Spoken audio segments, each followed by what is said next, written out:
안녕하세요. 바른선택입니다. 부동산 거래를 할 때 지금 나를 상대하는 사람이 진짜 중개사가 맞나? 이런 생각 한 번쯤은 해보셨을 것 같은데요. 오늘은 계약공인중개사, 소속공인중개사, 중개보조원에 대해서 정확하게 알아보도록 하겠습니다. 자, 그리고 중개사와 보조원 확인이 왜 중요한지 실제 사고 사례까지 함께 말씀드려 보도록 하겠습니다. 자, 먼저 공인중개사입니다. 공인중개사 자격증을 보유하고 있고요. 중개사무소를 개설한 대표라고 할 수 있습니다. 당연히 계약서 작성과 서명이 가능하고요. 모든 거래의 최종 책임자라고 할 수 있습니다. 자, 여기서 핵심은 책임이라고 할 수 있는데요. 문제가 생기면 민사, 형사, 행정책임까지 모두 개업공인중개사가 지게 됩니다. 자, 다음은요. 소속 공인중개사입니다. 공인중개사 자격증을 보유하고 있고요. 사무소에 소속이 돼서 중개행위를 할 수 있습니다. 하지만 중요한 차이점은 대표가 아니라는 사실입니다. 자, 그래서 실무는 할 수 있지만 실제적인 최종 책임은 개업 공인중개사가 있다는 것입니다. 자, 마지막으로 중개보조원입니다.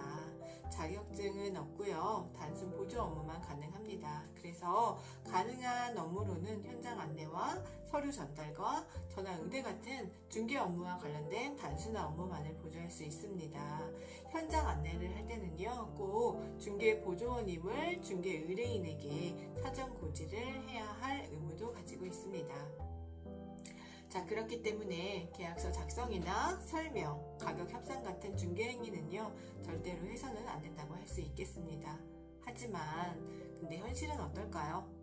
중개보조원이 계약서를 작성하거나 설명하고 가격을 조율하는 사실상 중개를 하는 경우가 생각보다 굉장히 많습니다.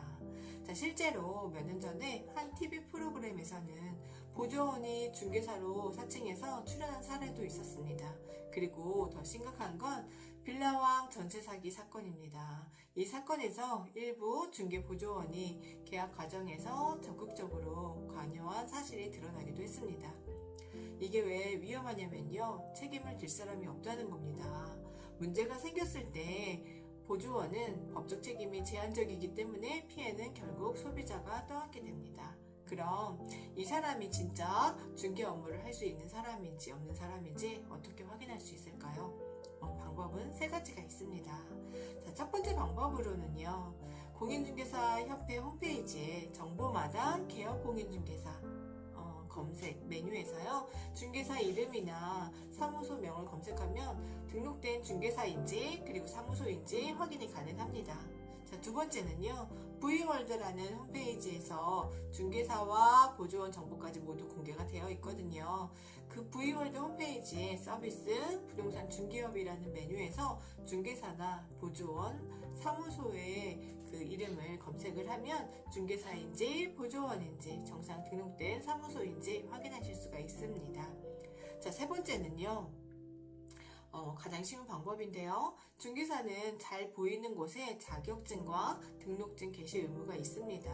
자, 그래서 보통은 사무실 벽면에 그 액자를 많이 걸어 놓으시는데요. 나를 상대하시는 분이 중개사가 맞는지 꼭 확인하셔야 하고요. 없다면 확인이 필요한 상황이라고 할 수 있겠습니다. 자, 이 세 가지만 확인해도 누가 진짜 중개사인지 책임질 수 있는 사람인지 알아볼 수 있습니다. 자, 부동산 거래는요, 사람을 믿고 하는 계약입니다. 그 사람이 자격증이 있는 사람인지 책임질 수 있는 사람인지 반드시 확인하고 안전하게 거래하시기 바랍니다. 중개는 자격이 아니라 책임입니다. 자, 오늘은 여기까지 정리해 보도록 하겠습니다.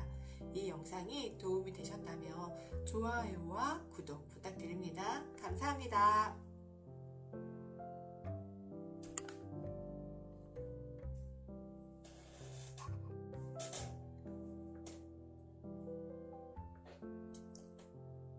안녕하세요. 바른선택입니다.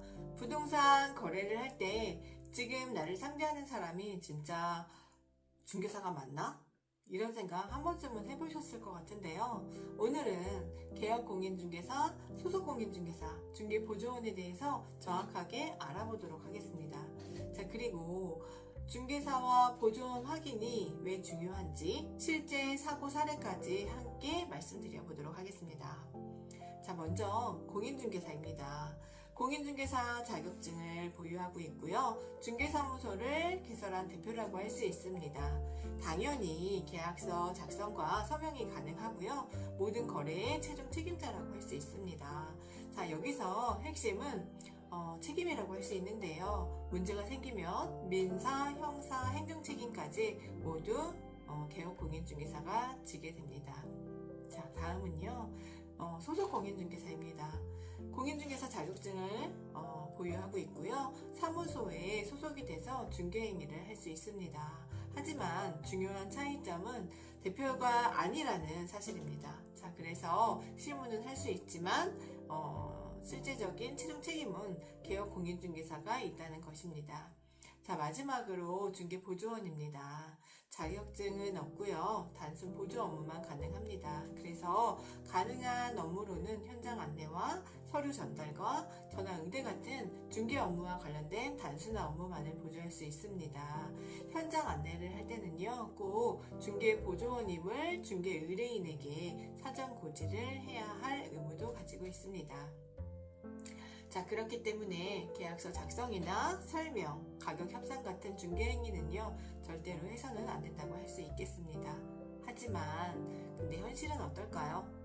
중개보조원이 계약서를 작성하거나 설명하고 가격을 조율하는 사실상 중개를 하는 경우가 생각보다 굉장히 많습니다. 자, 실제로 몇 년 전에 한 TV 프로그램에서는 보조원이 중개사로 사칭해서 출연한 사례도 있었습니다. 그리고 더 심각한 건 빌라왕 전세 사기 사건입니다. 이 사건에서 일부 중개보조원이 계약 과정에서 적극적으로 관여한 사실이 드러나기도 했습니다. 이게 왜 위험하냐면요, 책임을 질 사람이 없다는 겁니다. 문제가 생겼을 때 보조원은 법적 책임이 제한적이기 때문에 피해는 결국 소비자가 떠안게 됩니다. 그럼 이 사람이 진짜 중개 업무를 할 수 있는 사람인지 없는 사람인지 어떻게 확인할 수 있을까요? 방법은 세 가지가 있습니다. 자, 첫 번째 방법으로는요, 공인중개사 협회 홈페이지에 정보마당 개업 공인중개사 검색 메뉴에서요, 중개사 이름이나 사무소명을 검색하면 등록된 중개사인지 그리고 사무소인지 확인이 가능합니다. 자, 두 번째는요, V월드라는 홈페이지에서 중개사와 보조원 정보까지 모두 공개가 되어 있거든요. 그 V월드 홈페이지에 서비스 부동산 중개업이라는 메뉴에서 중개사나 보조원, 사무소의 그 이름을 검색을 하면 중개사인지 보조원인지 정상 등록된 사무소인지 확인하실 수가 있습니다. 자, 세 번째는요, 가장 쉬운 방법인데요. 중개사는 잘 보이는 곳에 자격증과 등록증 게시 의무가 있습니다. 자, 그래서 보통은 사무실 벽면에 그 액자를 많이 걸어 놓으시는데요. 나를 상대하시는 분이 중개사가 맞는지 꼭 확인하셔야 하고요. 없다면 확인이 필요한 상황이라고 할 수 있겠습니다. 자, 이 세 가지만 확인해도 누가 진짜 중개사인지 책임질 수 있는 사람인지 알아볼 수 있습니다. 자, 부동산 거래는요, 사람을 믿고 하는 계약입니다. 그 사람이 자격증이 있는 사람인지 책임질 수 있는 사람인지 반드시 확인하고 안전하게 거래하시기 바랍니다. 중개는 자격이 아니라 책임입니다.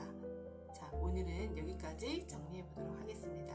이 영상이 도움이 되셨다면 좋아요와 구독 부탁드립니다. 감사합니다.